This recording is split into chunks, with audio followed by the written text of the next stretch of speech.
Bismillahirrahmanirrahim. Assalamualaikum warahmatullahi wabarakatuh.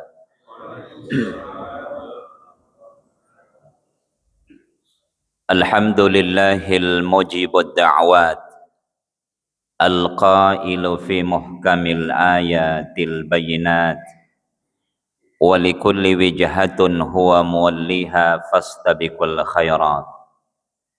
Wassalatu wassalamu ala sayyidis sadat Sayyidina wa maulana Muhammad wa ala alihi wa ashabihi ahli sidqi wal bararat, amma ba'du. Bapak-bapak, ibu-ibu, jamaah subuh rahimakumullah. Alhamdulillah, kembali kita haturkan terima kasih kepada Allah Subhanahu wa taala. Oleh karena Allah sampai saat ini belum mencabut hidayah yang telah diberikannya kepada kita. Salam dan salawat penuh cinta dan rindu kepada Rasulullah sallallahu alaihi wasallam. Lewat perantara perjuangan beliaulah sehingga kita bisa mengenal siapa zat yang pantas kita sembah dan siapa orang-orang yang patut kita hormati. Hadirin jamaah yang kami hormati, pada kesempatan kali ini kita kembali ingin sama-sama belajar dari Al-Quran yang telah diwariskan oleh Allah Subhanahu wa taala kepada kita selaku manusia, khususnya orang-orang yang beriman. Untuk itu pada kesempatan ini kita akan coba mentadabburi surah Al-Ankabut ayat 2. Surah Al-Ankabut ayat 2. Hadirin sidang jamaah yang saya hormati, sebelum kami bacakan ayat ini dan sebelum kita coba mentadabburi ayat ini, kami ingin menyampaikan salah satu sebab turunnya ayat ini sebagaimana diriwayatkan atau dijelaskan oleh para ulama. Ibnu Abbas radhiyallahu anhu menjelaskan ketika Rasulullah sallallahu alaihi wasallam telah sukses melaksanakan perjalanan panjang dari Mekah ke Madinah yang kemudian disebut dengan peristiwa hijrah.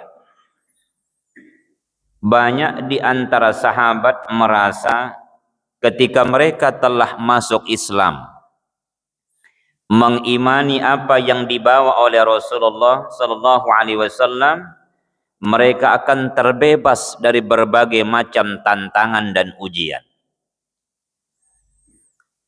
Bahkan sebahagian sahabat itu dari bahasa yang dilontarkan kepada Nabi seolah-olah mengeluh. Di antaranya misalnya ada sahabat berkata, "Ya Rasulullah, aku mengira setelah aku mengimani risalahmu, aku tidak akan mendapatkan ujian dan hambatan. Aku mengira setelah aku mengimani Allah dan mengimani Rasul-Nya, Allah akan menyayangiku dan Allah tidak akan mengujiku." Maka sebelum Nabi SAW menjawab, turunlah surah Al-Ankabut ayat 2 ini. Apa kata Allah Subhanahu wa taala menjawab atau merespon pertanyaan yang di dalamnya ada nada-nada protes kepada Allah? Maka Allah menyatakan, a'udzubillahi minasyaitonir rajim. Ahasiban nasu ayyutraku ayyaqulu amanna. Apakah manusia mengira Apakah manusia beranggapan kami akan biarkan mereka menyatakan amanna, aku beriman kepada Allah, wahum la yuftanun, kecuali kata Allah kami akan uji terus menerus apakah pernyataannya itu benar atau hoax atau pura-pura. Berdasarkan ayat ini Bapak-bapak, kita sebagai seorang mukmin, pengikut Rasulullah sallallahu alaihi wasallam, jangan mimpi untuk terbebas dari yang namanya ujian di dalam melakoni kehidupan. Dan bentuk ujian itu begitu beragam, Pak. Tetapi sering di antara kita seolah-olah ujian itu identik dengan sesuatu yang tidak menyenangkan. Contoh, Imam Syafi'i Bapak-bapak termasuk ulama salaf. Beliau berangkat ke Mekah untuk ketemu salah seorang ulama besar bernama Al-Imam Ibnu Uyanah rahimahullah. Beliau belajar hadis di situ. Hampir 1 juta hadis dipelajari di situ. Setelah itu kata Imam Ibnu Uyanah, Syafi'i, habis mi ilmu saya. Wahai Syafi'i, sudah 1 juta lebih hadis kau pelajari dari saya, habis mi sekarang. Saya tanya kepada kamu, apakah kamu sudah merasa puas atau merasa berilmu? Kata Syafi'i, semakin lama saya duduk bersama engkau wahai Syekh, kenapa saya semakin merasa bodoh? Ini Pak Imam yang hafal hadis lebih 1 juta. Apa kata ulama besar ini, Imam Ibnu Uyanah? Kalau begitu, ini bekal untuk kau pergi ke satu tempat, tambahkan ilmumu supaya engkau semakin bodoh. Pergilah engkau ke Madinah.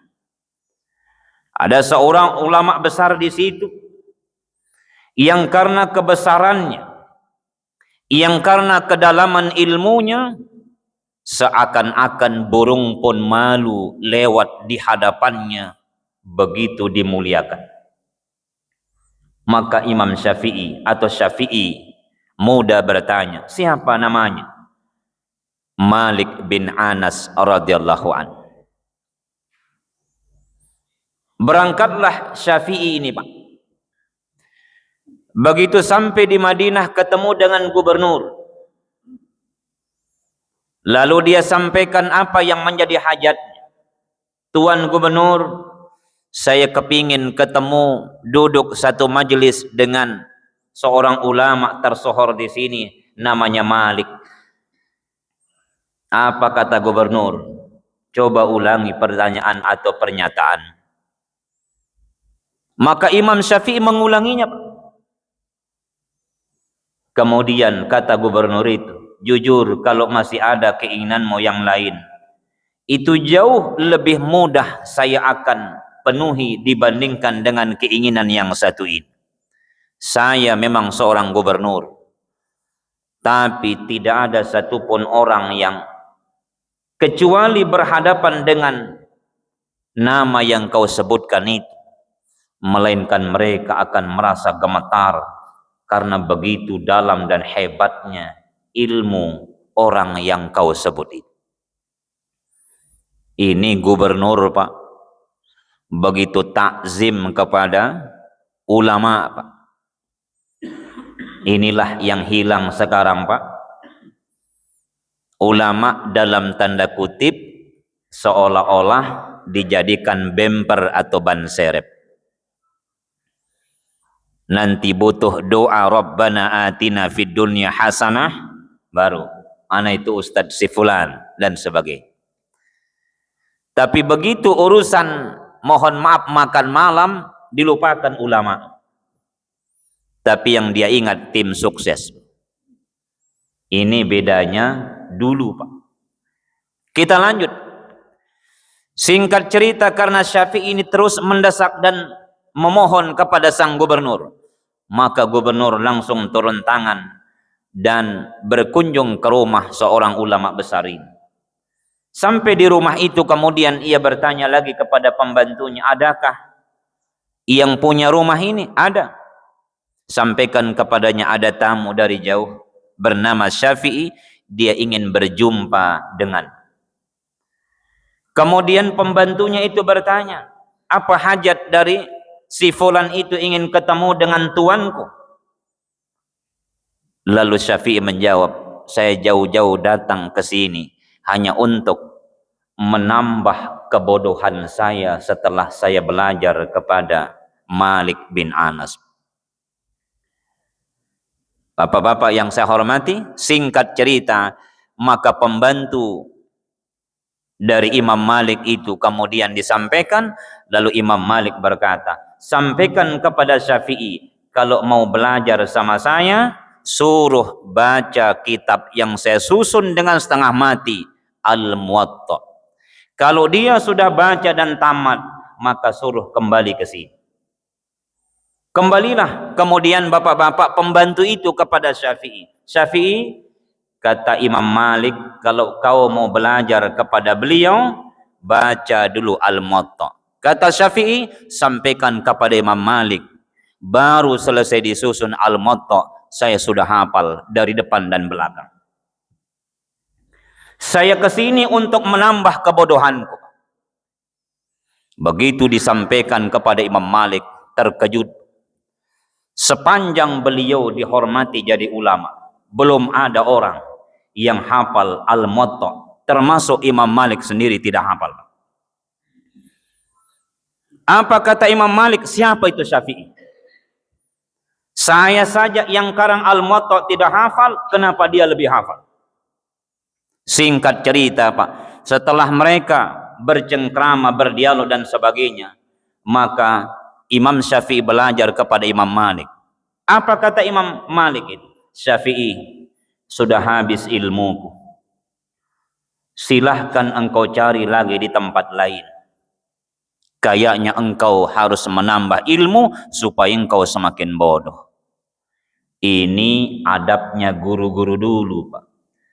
Sekarang ada ustadz, dia larang jamaah dengar ceramah lain. Padahal belajar hadisnya di laptop, Pak. Kalau mati laptop, hilang hafalannya, Pak. Seharusnya ustadz itu berkata, boleh kalian ikut ceramah saya, tapi kalau bisa dengar juga ceramah yang lain, siapa tahu lebih hebat daripada saya. Itu, Pak, supaya tidak doktrin dan kita tidak mudah saling menyalahkan. Maka mohon maaf, Pak, sebelum saya lanjut, kita tadabbur ayat ini. Sekarang ada kelompok, mohon maaf, yang kalau bukan gurunya ceramah, dia tidak mau dengar, Pak. Ah, ini kayaknya tidak satu aliran dengan saya, pasti salah ceramahnya, sudah. Tapi kalau gurunya ceramah, bila perlu dari Takalar dia ke sini, Pak. Ini contoh, Pak, tapi contoh betulan, Pak.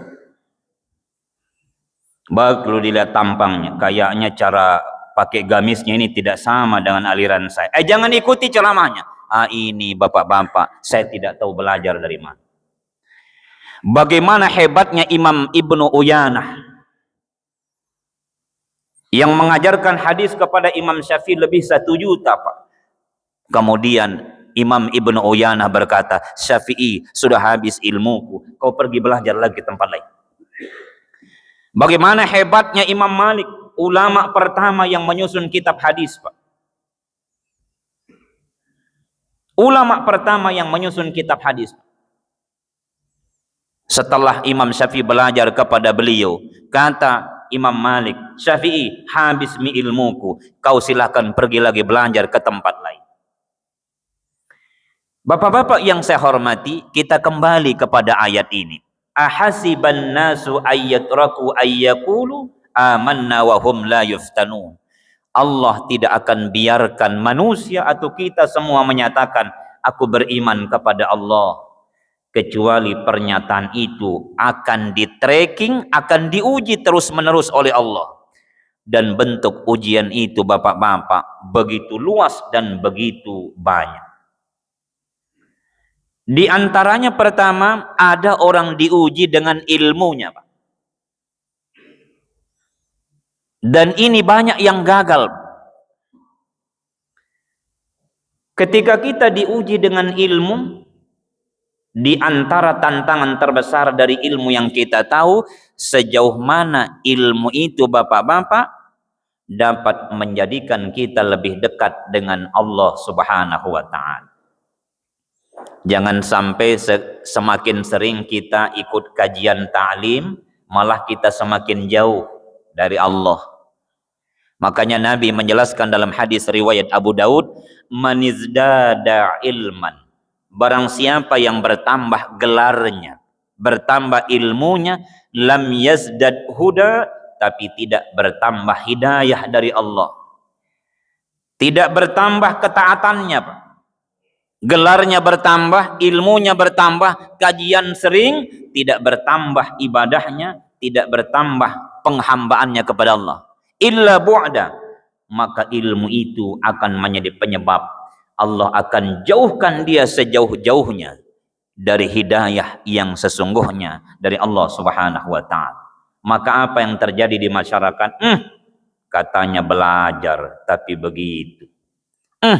Katanya sering tadabbur tapi begitu. Ini salah satu efek atau dampak yang Allah berikan kepada kita apabila ujian dalam bentuk ilmu itu kita tidak bisa amalkan. Makanya bapak-bapak, ada lagi contoh lain, jangan sampai kita semakin berilmu, semakin galil adab, kurang akhlak. Merasa paling benar, Pak. Apa itu baru 2 kitab na baca. Coba lihat, Pak, ini dan ini sering kita dengar dari guru-guru kita. Buya Hamka, bapak-bapak. Siapa yang tidak kenal beliau? 2 label atau 2 simbol yang melekat pada beliau, Pak. 1, simbol sebagai ketua majelis ulama. Yang kedua adalah simbol sebagai tokoh Muhammadiyah yang sangat saklek dan fanatik. Ketika beliau baca 1000 kitab, maka beliau katakan kunut subuh bid'ah. Ini 1000, Pak. Kemudian ketika beliau baca 1000 kitab, peringatan hari-hari besar Islam itu dikatakan bid'ah dolalah. Seiring dengan waktu, dalam satu kesempatan, maka Buya Hamka diundang secara khusus oleh Mufti Mesir untuk mengikuti mudzakarah pertemuan para ulama sedunia. Singkat cerita, setelah muzakarah itu selesai, Pak, maka oleh-oleh yang paling berharga dari Mesir, Buya Hamka diberikan oleh-oleh kitab sebanyak 1000, Pak. Dibaca tuntas kitab itu, Pak. Dibaca, dipahami, dikaji tuntas 1000 kitab, berarti sudah 2000. Lalu Buya Hamka berkata, kunut subuh itu tidak bid'ah menurut ulama ini, tetapi menurut ulama yang sana bid'ah. Tahlilan, zikir-zikir, peringatan hari-hari besar Islam itu tidak bid'ah menurut ulama ini. Akhirnya apa yang terjadi, bapak-bapak? Walau beliau tetap sebagai Muhammadiyah yang fanatik dan saklek, tapi dalam kondisi tertentu beliau sangat menghargai apa yang telah menjadi tradisi atau kebiasaan umat Islam yang ada di Indonesia, dan mereka juga punya dalil tersendiri. 2000 dibaca kitab, Pak, Buya Hamka baru berubah beliau punya sikap pemahaman keislaman. Bagaimana kita, Pak, yang 1 kitab saja belum pernah kita baca? Ya, ini Buya Hamka 2000, Pak. Oleh karena itu hadirin yang saya hormati, saya ulangi, di antara bentuk ujian Allah kepada kita adalah ilmu, Pak. Maka jangan dikira bapak-bapak dengan ilmu ini Allah tidak akan uji kita. Sampai-sampai Imam Ahmad berkata, Imam Ahmad yang sangat faqih, beliau tidak hanya ahli hadis, tapi beliau juga ulama besar fikih. Beliau berkata, maksiat atau kejahatan yang dilakukan oleh manusia disebabkan oleh ulama yang ulama yang tidak benar. Jauh lebih berbahaya, Pak, dibandingkan dengan kejahatan yang dilakukan oleh orang disebabkan karena kebodohan. Contohnya apa, Pak? Orang yang punya ilmu tentang IT, Pak.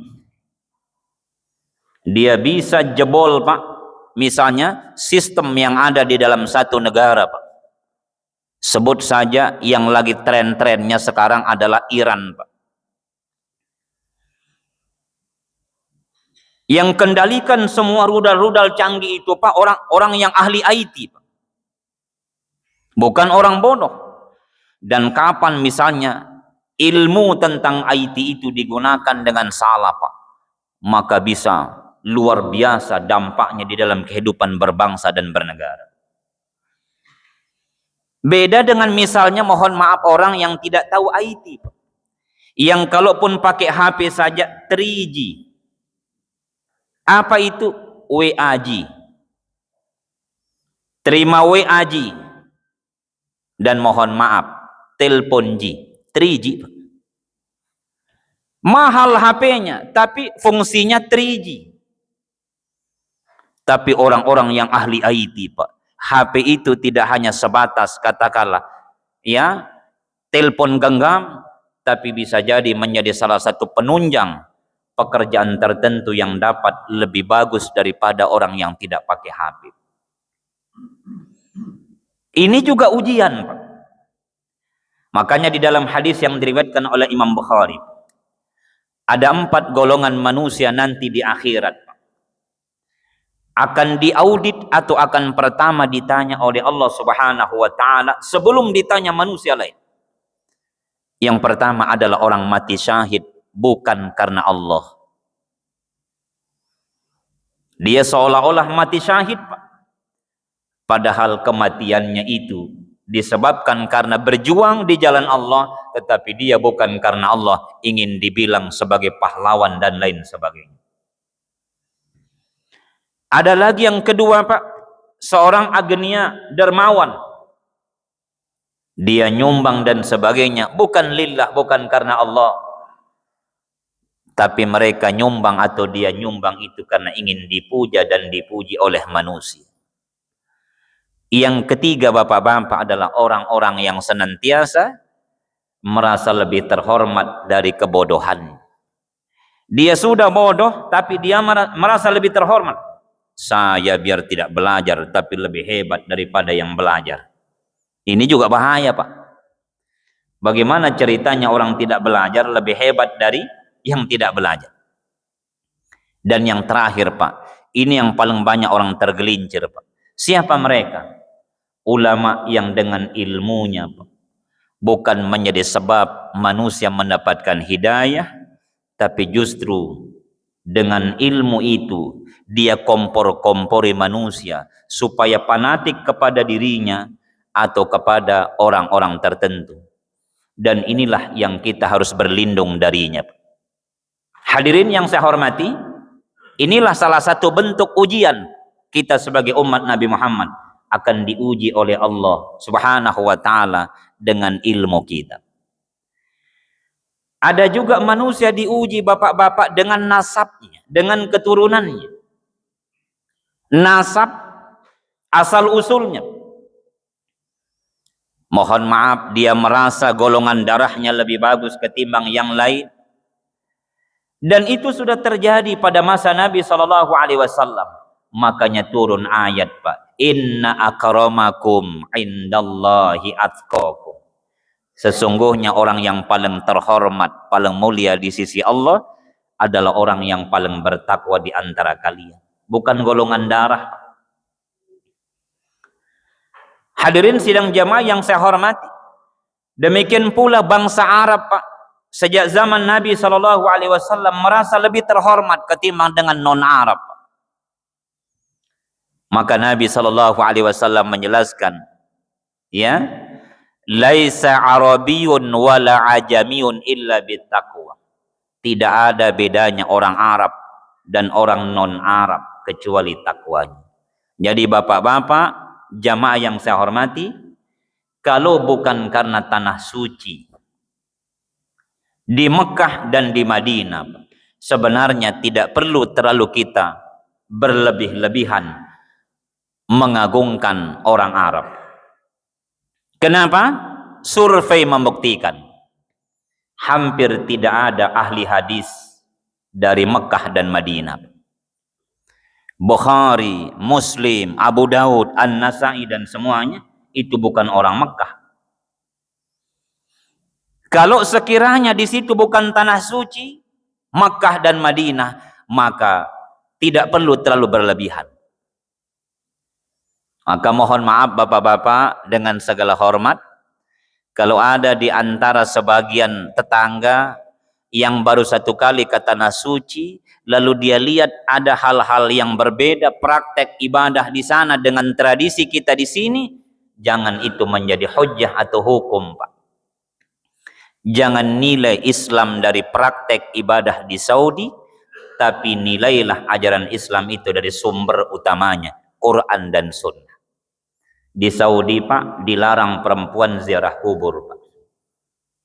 Di Saudi, Pak. Pertanyaannya adalah, apakah larangan Saudi itu mewakili ajaran Islam? Ternyata tidak. Ziarah kubur itu sunnah, Pak. Kuntu nuhaitukum an ziyaratul kubur. Nabi katakan, dulu saya melarang kamu ziarah kubur, tapi sekarang berziarahlah.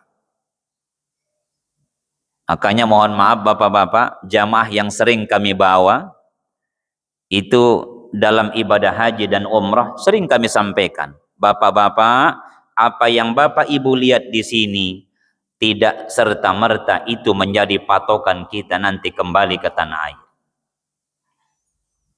Jamaah yang saya hormati, ini terkait dengan bentuk ujian itu. Ada lagi orang diuji bapak-bapak, mohon maaf, dengan keturunannya. Mungkin punya anak, tapi anaknya jarang ke masjid.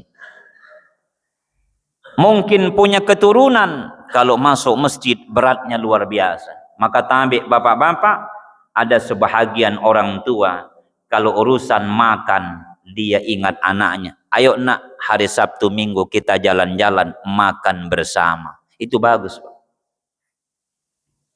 Kalau urusan olahraga, ayo nak, Sabtu Minggu kita olahraga bersama. Tapi begitu bunyi panggilan, hayya 'alas shalah, nak, besar moko. Terserah, bapak mau ke masjid, ya, kau kan sudah besar. Kalau kau ke masjid, terserah, tidak, ya besar moko. Ini pola pikir yang salah. Urusan ke masjid, dia bilang kepada anaknya, besar moko. Tapi urusan jalan-jalan, dia bilang ke pantai, urusan makan-makan, ayo nak, sama-sama. Kapan lagi kita kumpul bareng dan sebagainya. Hadirin yang saya hormati, hati-hati bapak-bapak. Dalam surah At-Tahrim Allah menyinggung kita. Ya ayyuhalladzina amanu qu anfusakum wa ahlikum nar. Hei orang-orang beriman, yang maksudnya di situ kata sebagian ulama tafsir adalah siapa, Pak? Laki-laki, Pak. Suami, ayah dari anak-anaknya. Jagalah dirimu dan keluargamu dari siksa api neraka. Hadirin yang saya hormati, inilah beberapa bentuk ujian itu. Ada lagi diuji dengan pasangan, Pak. Dengan pasangan hidup kita. Terutama keturunannya Siti Hawa, Pak. Mohon maaf bapak-bapak. Makanya seorang laki-laki yang akan meminang seorang perempuan langsung disebut syarat-syarat umumnya Pak sebelum kita menikah.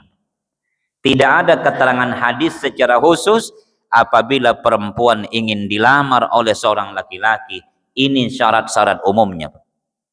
Tetapi yang menjadi stressing point adalah malah kita laki-laki lihat misalnya keturunannya dari mana, lihat bagaimana dia punya agama, lihat parasnya dan sebagainya. Kenapa bapak-bapak? Ternyata dijelaskan di dalam hadis yang diriwayatkan Imam At-Tirmizi. Min sa'adatil mar'i arba'un. Di antara tanda-tanda kebahagiaan manusia itu Pak ada 4 kata Nabi. Satu di antaranya adalah zaujatun solihatun. Istri yang solehah. Bukan suami Pak. Zaujatun. Zaujatun. Kenapa bapak-bapak? Sering kita gagal mendapatkan kebahagiaan itu gara-gara pasangan perempuan kita. Bahkan ada sering saya katakan mohon maaf ada orang yang rewa di luar. Tapi begitu dia masuk kandang Pak Dr. Tahir, semuanya terserah mama, terserah kita. Pokoknya serba terserah. Makanya tolong disampaikan kepada ibu-ibu di rumah, bapak-bapak tabe, urusan ya harta, urusan uang itu Pak, tidak boleh suami memberikan uangnya semuanya kepada istri. Itu konsep Islam Pak. Bayangkan mau isi bensin dia minta sama istrinya, "Mak, ada uang tadi 20.000 mau isi bensin motor." Innalillahi wa inna ilaihi raji'un. Suruh laki-laki itu pakai rok Pak. Ini ajaran Yahudi Pak. Kalau kita punya gaji misalnya atau kita punya uang Pak Dr. Tahir 1 juta, mak 1 juta. Nanti kita mau keluar, mak, malah kita yang laki-laki cari duit, itu dikasih uang jatah belanja dari istri. Apa kita bikin Pak? Mau kak jalan-jalan sama teman dulu. Ini 50.000 Pak. Innalillahi wa inna ilaihi raji'un. Tapi bapak-bapak jangan senyum-senyum banyak yang begitu Pak. Saya tahu di sini Pak ada juga begitu. Saya pernah ceramah, saya bahas masalah ini, langsung bapak-bapak itu tunduk dia. Apa dia bilang sama yang lain? Lain kali itu jangan undang itu Ustaz. Kenapa? Saya nak kena itu. Kita pergi bapak-bapak misalnya ajak jalan-jalan makan sama istri. Uang yang kita sudah kasih istri itu tidak usah diganggu, tidak usah ditanya. Itu haknya Pak. Begitu urusan bayar, kita bilang apa? Mak, ini dompetku, bayar berapa? Mak, kita mau bayar. Kenapa? Uang sama kita. Innalillahi wa inna ilaihi raji'un. Ar-rijalu qawwamuna 'alan nisa. Laki-laki itu harus tegak, punya wibawa Pak. Jangan uang bensin kita minta. Kalau yang merokok mohon maaf minta. Mama, uang tadi dulu saya mau beli rokok. Bukan berarti saya perlu orang merokok Pak. Ini contoh saja. Oleh karena itu hadirin yang saya hormati, mudah-mudahan setelah kita keluar dari masjid sebentar, yang pernah menjadi korban Pak, berubahlah Pak. Pensiun. Jadi kalau ada uang bapak-bapak mohon maaf, jangan dikasih semua. Kenapa? Karena ada hak untuk istri Pak, untuk keluarga. Dan memang ada kewajiban untuk suami. Kenapa? Nanti ketika istri membutuhkan, jangan lagi uang yang sudah kita berikan kepadanya itu kita minta. Mak, kan ada uang saya kasih sama kita, bayar sama kita. Bukan begitu. Ar-rijalu qawwamuna 'alan nisa.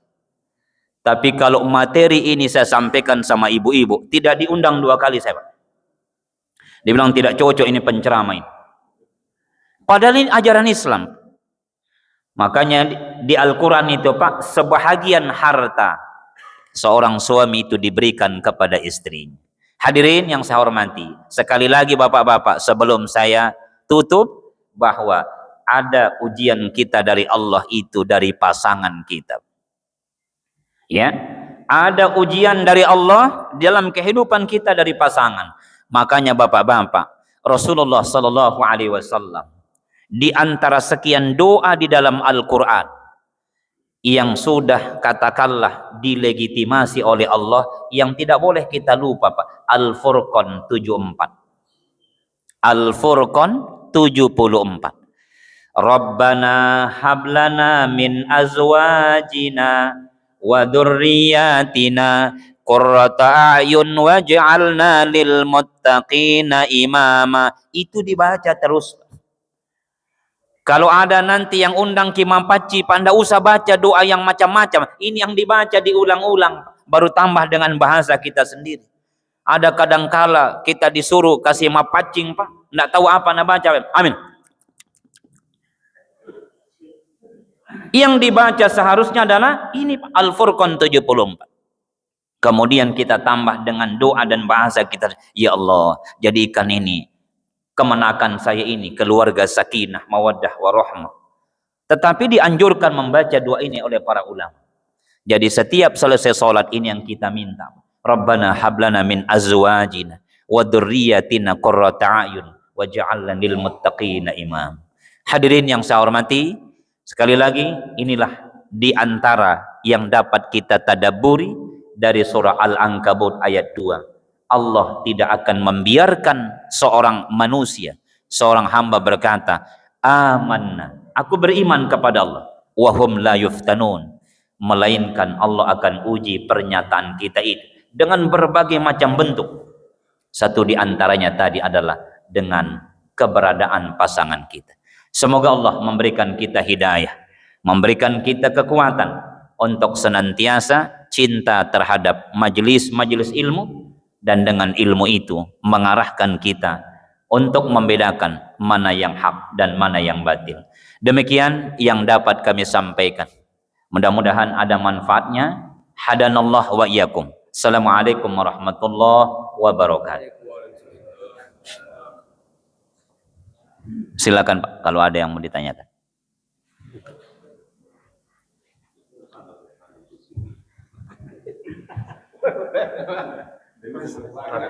Pertanyaan pensiunan Ustaz.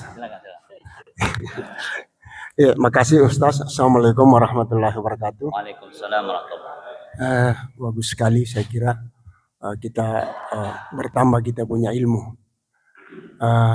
Saya mau barangkali penjelasan tentang zaman sekarang dengan zaman dulu Pak Ustaz ya.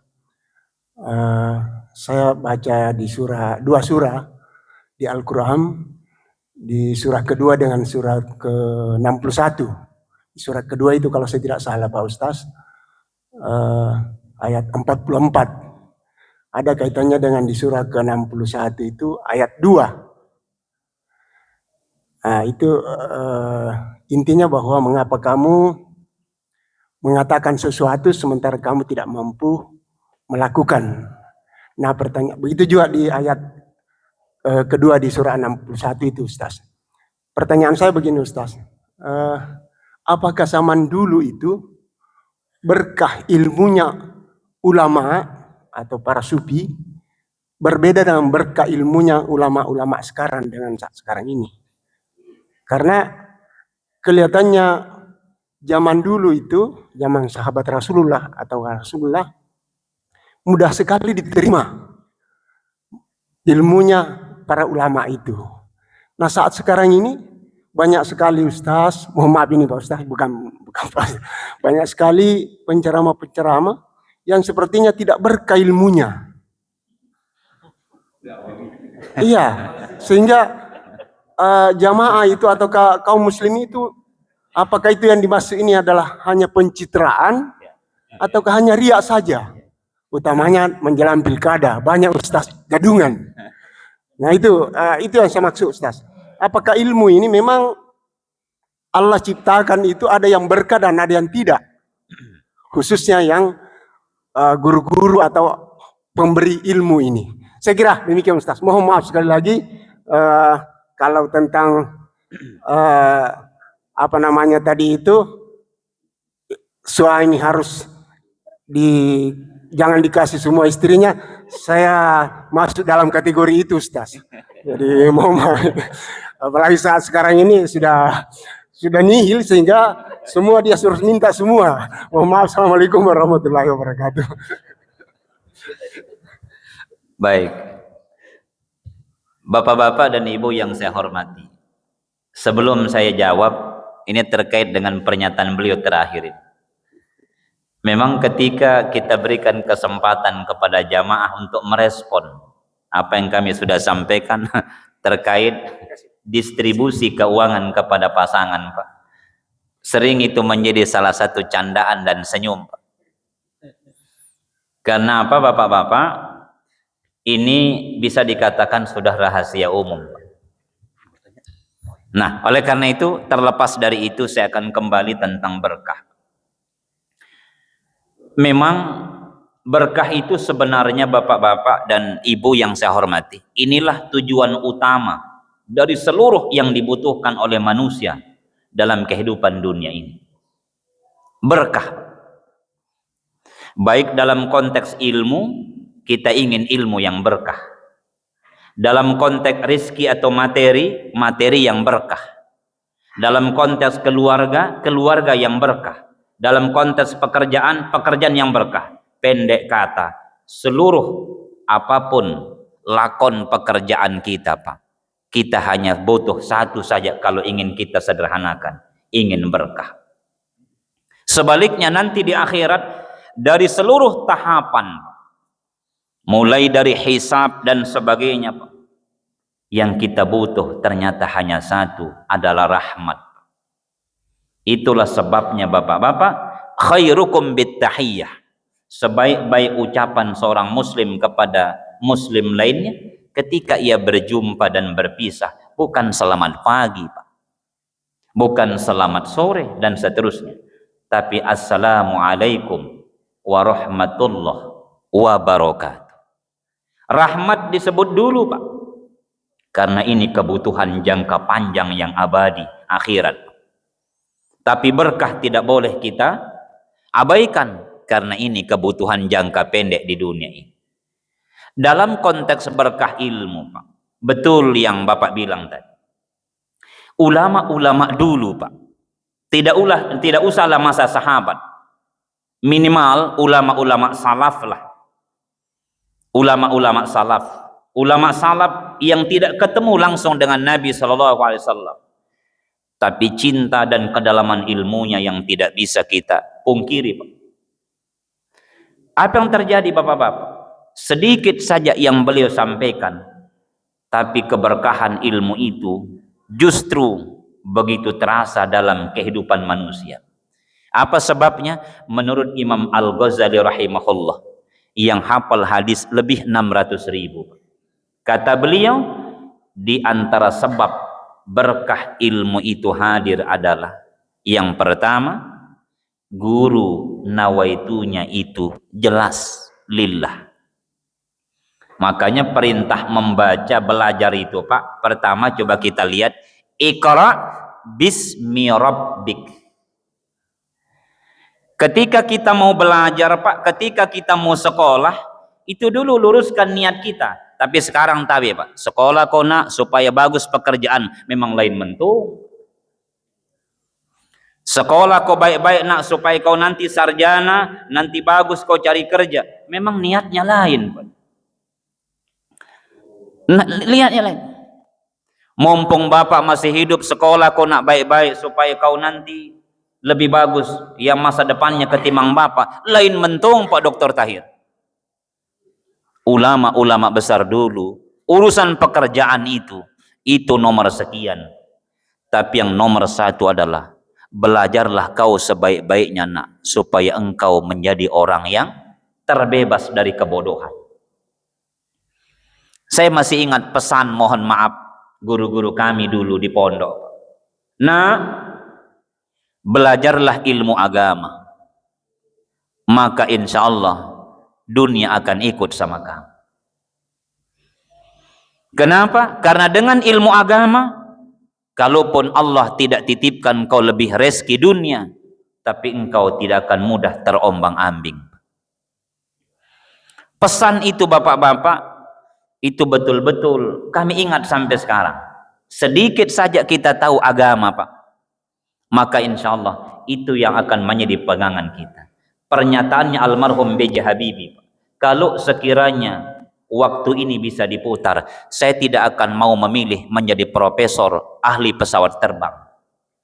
Tapi saya ingin menjadi profesor orang yang ahli agama, Quran dan hadis. Bukan berarti ahli pesawat terbang itu salah. Tapi itu pengakuan jujur. Karena ujung dari kehidupan kita akan kembali ke agama. Tapi bapak-bapak orang tua saya, kakak saya yang sudah lebih dulu pensiun. Iya kan? Itu sekarang Pak, yang kita butuhkan adalah bagaimana kita semakin dekat dengan Allah. Maka banyak di antara bapak-bapak itu sekarang mulai dekat. Ustadz, selama saya pensiun saya harus banyak luangkan waktu. Ini kan luar biasa. Daripada sudah pensiun, malah mohon maaf semakin jadi gantole, gabungan tua-tua lale. Seperti beliau ini sudah pensiun dekat di masjid, itu yang seharusnya Pak. Iya. Iya Pak ya. Hadirin yang saya hormati, jadi berkah itu Pak. Jadi tabe, kalau ada di antara kami, saya pribadi lah, ketika menyampaikan sesuatu, kemudian sebut saja tidak masuk Pak, tidak masuk akal, lalu tidak membuat hati kita tersentuh, maka itu boleh jadi ciri-ciri tidak berkah ilmu itu. Siapa yang salah? Maka pertama yang salah adalah kami, niatnya sudah lain. Maka dengan segala hormat Pak, dengan segala hormat, dakwah itu bukan profesi Pak, tapi dakwah itu adalah kewajiban. Dengan segala hormat, ketika kita diundang oleh umat, kami ingin mengutip pendapat yang mengharamkan menentukan dalam tanda kutip ujroh, tarif. Imam Malik bin Anas dalam kitab Al-Muwatta menyatakan haram menentukan tarif ketika kita diundang dakwah. Beliau mengutip satu ayat dalam surah Yasin, ittabi'u man la yas'alukum ajra wa hum muhtadun. Ikuti orang-orang yang senantiasa mengingatkan engkau ke jalan Allah, tapi mereka tidak menentukan berapa ajro, berapa isi amplop. Bukan dilarang menerima Pak, tapi menentukan, itu yang tidak boleh. Menerima itu sebagai bentuk penghargaan umat, silahkan berapa terserah. Dan kapan dari awal kita bilang memang sekian, wajib tidak berkapa. Kenapa? Nawaitunya sudah lain. Makanya saya salut sama jamaah di sini melalui Pak Dr. Tahir. Ya, begitu kami diundang, ustadz-ustadz lain diundang, itu di-share Pak. Surah-surah apa, ayat-ayat berapa yang sudah dibahas oleh guru-guru kita. Itu yang penting Pak. Bukan ditanya Ustadz, berapa Ustadz? Na'udzubillahi min dzalik. Iya, dengan segala hormat. Ya. Oleh karena itu Pak Dr. Tahir, demi Allah sampai hari ini kami pribadi, semoga Allah menjaga. Saya tidak pernah menentukan. Ada saya diundang ke daerah dikasih pisang mentah, alhamdulillah. Kebetulan saya suka juga makan keripik. Tapi saya tidak pernah meminta. Ya, saya tidak pernah meminta. Ini baru-baru Pak. Ya baru Jumat kemarin ini saya isi taklim dari Saudi kurang lebih 1 bulan. Begitu tiba subuhnya di sini, saya langsung 10 hari ke Sulawesi Tengah. Lewat darat Pak. Bawa sendiri kendaraan beberapa kabupaten. Tapi demi Allah, saya tidak tentukan tarif. Saya hanya berpikir, apa kira-kira materi dakwah yang cocok dengan kebutuhan umat di situ. Nah, jadi tabe itu Pak Haji kira-kira. Jadi saya kalau pas ceramah tidak ada memekas di hati kita, apalagi di pikiran, tidak berkah ilmu saya. Tidak berkah, mungkin niatnya lain. Itulah sebabnya Bapak-bapak Ibu, kenapa niat itu sangat penting. Bahkan niat itu menjadi rukun pertama dari ibadah. Sampai-sampai Nabi menegaskan, innamal a'malu binniyat. Segala sesuatu yang baik Pak, tergantung niat. Solat itu baik, kapan tidak berniat, tidak sah solat. Haji itu baik, kalau tidak berniat Pak, tidak sah haji. Nah, sama juga Pak, taklim itu baik, tapi kalau salah niatnya, maka maaf tidak berkah ilmunya. Jadi tabe Pak Haji, kalau ada ustadz yang ceramah dari awal sampai akhir satu kita tidak dapat ilmunya, berarti lain niat itu. Tapi jangan pakai bilang. Saya kira begitu Pak Haji. Terima kasih. Ya, assalamualaikum warahmatullahi wabarakatuh. Ada lagi Pak Haji, silakan. Iya Pak Haji, silakan. Bismillah. Assalamualaikum warahmatullahi wabarakatuh. Waalaikumsalam warahmatullahi wabarakatuh. Innal hamdalillah nahmaduhu wa nusalli wa nusallim ala rasulihil karim. Amma ba'd. Yang saya takzimi Bapak Ustadz Al-Mukarram Dr. Abdul Wahid, insyaallah. Terima kasih banyak atas nasihat yang telah kami dengarkan, menambah banyak kefahaman, menggugurkan daripada kejahilan kami. Izin bertanya Bapak Ustadz, saya pernah menjadi salah satu pengurus di masjid. Kebetulan tadi Bapak Dokter pernah berkunjung ke Sulawesi Tengah. Masya Allah. Alhamdulillah, ana dari Palu, Sulawesi Tengah. Masya Allah. Barakallah. Kebetulan saya dari Surabaya, safar, kemudian transit ke Makassar, senang mendengar nasihat ilmu majelis, sehingga saya tinggal di Antang. Mendengar majelis ini saya bersegera untuk menghadiri. Izin bertanya, saya pernah menjadi salah seorang pengurus, kemudian saya menggalang donasi ambulans. Ketika saya mengundurkan diri dari pengurus tersebut, karena melihat ketidakpahaman dalam pandangan fikih, saya memutuskan mundur. Tetapi uang yang saya galang tersebut dialihfungsikan kepada masalah tertentu, mungkin ke pembangunan berhubungan dengan masjid tersebut. Kemudian setelah saya melihat ambulansnya sampai sekarang belum nampak juga. Kira-kira dalam pandangan Bapak Dokter, secara fikih, apakah orang tersebut harus menyampaikan secara khusus kepada pemilik donasi atau seperti apa? Kedua, pertanyaan kedua, saya pernah juga menjumpai salah satu masjid, di depannya itu ada pintu. Pintu itu kiri kanan dia terbuka. Terus safnya itu disambung ke belakang, bukannya safnya disambung ke kiri kanan, sehingga safnya itu putus. Mohon penjelasannya Bapak Dokter, insyaallah berkah ilmunya, semoga bermanfaat untuk kita semua. Allahumma musta'an fastabil khair. Assalamualaikum warahmatullahi wabarakatuh. Waalaikumsalam warahmatullahi wabarakatuh. Baik, terkait dengan penggalangan donasi atau sumbangan. Sebut saja ada si A meminta kepada umat kerelaannya, keikhlasannya untuk memberikan sebahagian dari apa yang Allah titipkan kepadanya, dengan tujuan, dengan dana yang terkumpul itu insya Allah kita akan beli katakanlah mobil atau ya mobil ambulans. Qadarullah ternyata sudah sebahagian dana itu terkumpul tetapi belum terwujud, sementara panitianya sebut saja mengundurkan diri. Pertanyaannya, apakah dana yang telah terkumpul itu boleh dialih fungsikan ya dalam bentuk yang lain sepanjang masih dalam kebutuhan masjid? Ini sebahagian besar para ulama menyatakan masyru' atau dibolehkan. Kenapa? Karena itu bukan dalam bentuk wakaf. Kalau wakaf itu tidak boleh, Pak.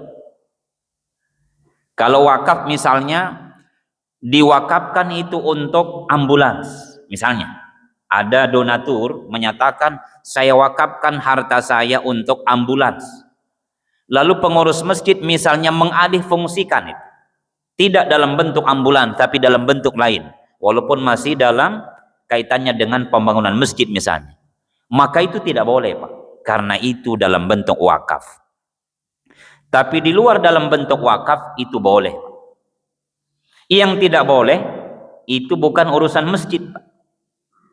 Yang tidak boleh, Pak, misalnya tadi kita galang donasi untuk kepentingan ambulan masjid, Pak.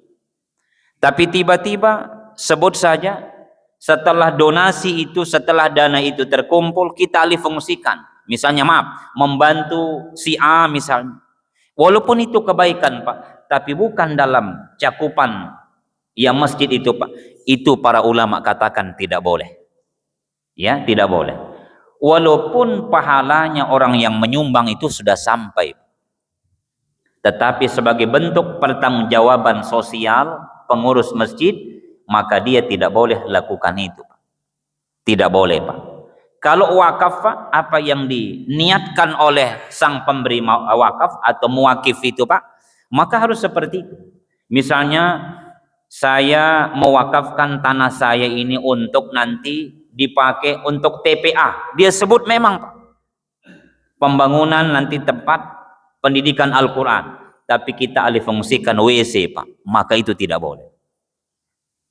Makanya harus diperjelas Pak, ketika kita menerima wakaf itu tolong diperjelas. Bila perlu sampaikan kepada sang pemberi wakaf itu Pak, yang umum saja. Jangan langsung disebut, itu bahaya Pak. Itu menjadi katakanlah ikatan kita dunia dan akhirat. Baik, itu poin pertama Pak. Jadi tidak ada masalah. Terus apakah misalnya panitia yang tadinya turut menggalang dana itu,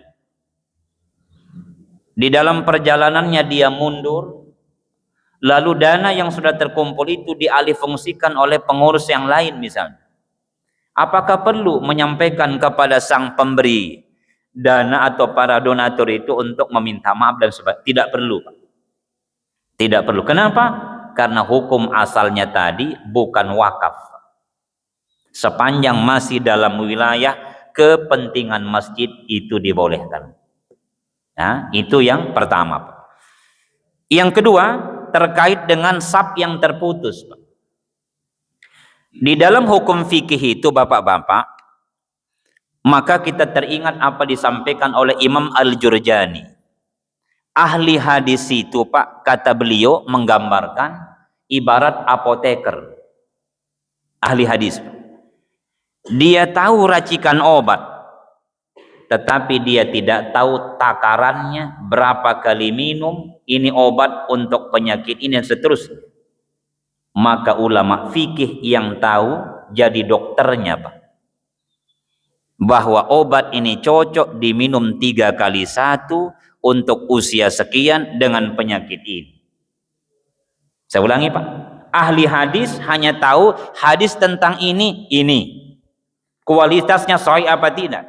Tapi ulama fikih Bapak Ibu, bukan cuma kualitas hadis yang beliau tahu, tapi penggunaan dari hadis itu. Sekarang kita kembali terkait putusnya sab itu Pak, secara fikih hukum asalnya tidak boleh.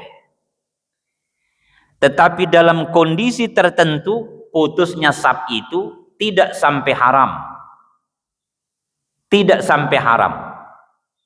Maka tingkatan kedua kata ulama fikih adalah makruh, sebaiknya ya tidak putus Pak.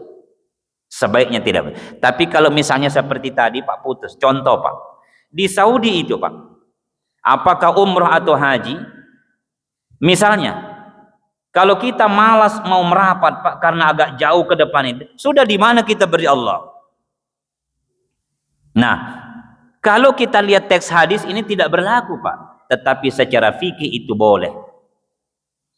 Misalnya Pak Dr. Tahir, kalau kita sholat di Masjidil Haram, ada musolanya di depan Masjidil Haram itu, Bapak-bapak, itu di Hotel Safwa namanya. Biasanya kalau kita maju ke depan agak jauh Pak, agak jauh itu. Jadi biasa 2-3 orang sudah di Allah. Bolehkah itu? Boleh Pak. Apalagi dengan kondisi di Masjidil Haram itu ada hukum fikih yang sifatnya daruri Pak, atau darurat. Nah, oleh karena itu hukum fikih secara umum itu tidak boleh sab terputus. Tapi karena tadi dicontohkan ada pintu, maka itu membolehkan kita. Contoh berikutnya di Mekah itu Pak, khusus Mekah, ya. Kadangkala perempuan lebih di depan dibanding kita laki-laki Pak sholat. Kalau secara hadis Pak, ilmu hadis itu tidak boleh. Maka yang boleh menjawab ini Pak, supaya tetap mengkondisikan ya situasi itu adalah fikih. Makanya di dalam kaidah usul fikih dikatakan ya, al-hukmu yadullu bi'illati. Hukum itu Pak kadangkala bisa berubah tergantung ilat atau penyebabnya. Saya sering contohkan Pak Tabe, haram laki-laki jangankan menyentuh Pak, maaf, jangankan menyentuh perempuan yang bukan muhrim Pak. Ya, jangankan menyentuh, melihat saja Pak dengan tatapan yang sangat katakanlah fokus seolah-olah tidak berkedip Pak, bukan muhrim, itu haram. Makanya Quran memerintahkan kita tundukkan pandangan. Tapi dokter kandungan Pak, bukan lagi dia lihat Pak Dokter Tahir, nah pocak-pocak. Kalau hadis ini tetap haram Pak, tapi kata ulama fikih, kamu kan apoteker. Nah itu Pak. Kamu kan apoteker ulama hadis, dengan segala hormat. Nih kami dokternya. Haram kalau konteksnya tidak seperti ini. Ya, kata ulama fikih, bahkan hukumnya wajib sesuai kebutuhan dokter untuk menyelamatkan pasien itu. Tapi jangan melampaui dari kebutuhan Pak Dokter Tahir. Misalnya kalau mohon maaf, contoh saja, si fulana itu ditangani oleh satu dokter, maka tidak boleh dokter yang ini meminta bantuan dokter yang lain sepanjang dia masih mampu. Jangan sampai, dok sini, kita kan tidak ada pasien sini, mumpung gratis. Tidak boleh Pak. Nah itu fikih Pak. Makanya mohon maaf, sebelum kita belajar yang lain harus mempermantap kita punya fikih itu. Karena dengan fikih itu membuat kita bijak. Jangan cuma hadis yang dibaca Pak, dengan Quran itu kaku nanti. Tapi bagaimana penempatan ini Pak?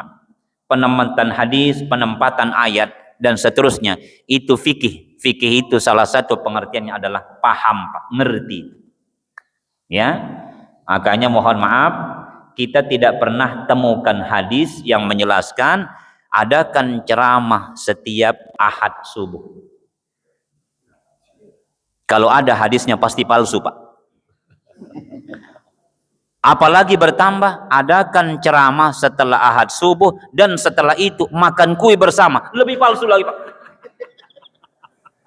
Tetapi fikih akan menjawab itu. Fikih akan menjawab. Jadi bapak-bapak tabe sebentar yang tidak puasa silakan dicicipi Pak. Yang tidak puasa. Nah jadi itu terkait dengan pandangan fikihnya. Secara umum tidak boleh sab terputus, tapi dalam kondisi tertentu jangan terlalu kaku, jangan terlalu saklek.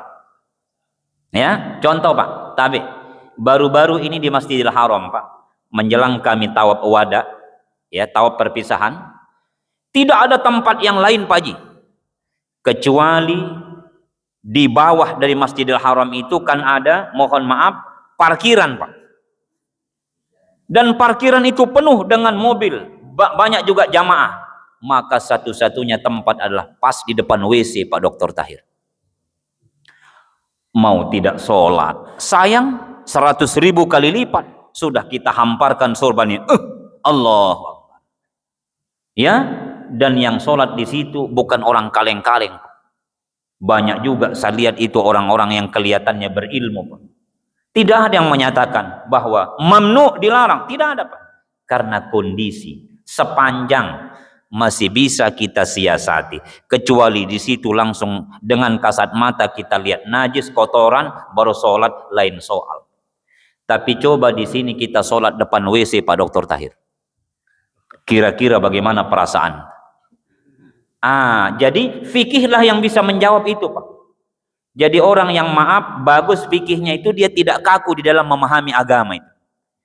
Jangan cuma hitam putih Quran hadis, betul itu dasar secara umum Pak. Tapi bagaimana penempatannya, bagaimana pemakaiannya, itu membutuhkan fikih, pemahaman yang utuh. Saya kira seperti itu. Wallahu a'lam bishawab. Cukup Pak ya? Cukup, baik. Baik Bapak Ibu yang kami hormati, sekali lagi Al-Quran itu bukan kitab bacaan saja, tapi Al-Quran diturunkan oleh Allah sebagai hudan, petunjuk. Pertanyaannya, bagaimana kita bisa menjadikan Quran sebagai petunjuk kalau kita tidak pelajari isinya? Maka tabe, sudahlah lewat masa kita baca Quran hanya untuk kejar hatam. Tapi mari kita baca Quran bukan hanya kejar hatam, tapi kita berupaya mentadabburi isinya. Iya Pak ya? Kita tadabburi isinya. Walaupun kita tidak hatam, tapi kita baca Arabnya, lalu kita baca terjemahnya. Kita renungkan apa isi yang terkandung di dalam. Insya Allah kita akan mendapatkan pahala yang jauh lebih hebat ketimbang hanya sekedar hatam Quran saja. Coba bapak-bapak berulang kali baca dulu surah Yasin. Baca surah Yasin Pak, berulang kalilah dulu. Kalau bisa 2-3 kali. Kalau bapak nanti ketemu dengan satu ayat lalu tidak merinding bulu kudukta, berarti mohon maaf, belum mendapatkan hidayah. Al-yawma nakhtimu ala afwahihim wa tukallimuna aydihim. Allahu Akbar. Merinding Pak. Saya setiap membaca ayat itu, kalau sholat apa itu, saya kadang-kala meneteskan air mata. Dan tidak mungkin kita meneteskan air mata, merinding bulu kuduk kalau kita tidak tahu artinya Pak. Makanya Abdullah bin Mas'ud kalau Nabi baca surah Az-Zalzalah dia menangis. Dia tahu isinya Pak. Kalau kita, saya kan tadi baca surah Az-Zalzalah. Kira-kira jamaah cocok tadi. Pendek-pendek Ustaz cocok. Padahal inilah ayat yang tidak ada lagi di atasnya Pak, kata sahabat. Kalau Rasulullah baca ayat itu merinding bulu kuduk. Idza zulzilatil ardu zilzalaha. Apabila bumi ini diguncangkan dengan sedahsyat-dahsyatnya, tidak ada lagi skala Richter Pak. Tidak ada lagi batasannya. Ngeri Pak. Menangis. Menangis karena dia tahu isi. Pak Dr. Tahir saya lihat. Idza zulzilatil ardu zilzalaha. Cocok Ustaz, cocok. Cocok. Apanya cocok? Pokoknya cocok Ustaz. Nah, jadi saya salut Pak Tabe dari semua tempat atau masjid yang kami tempati untuk berikan ta'lim. Saya kira hanya masjid ini yang istiqomah melaksanakan tadabbur Al-Quran. Semoga kegiatan seperti ini Pak terus kita ya biasakan sampai kapanpun Pak, sampai generasi kita berikutnya. Karena ini penting Pak.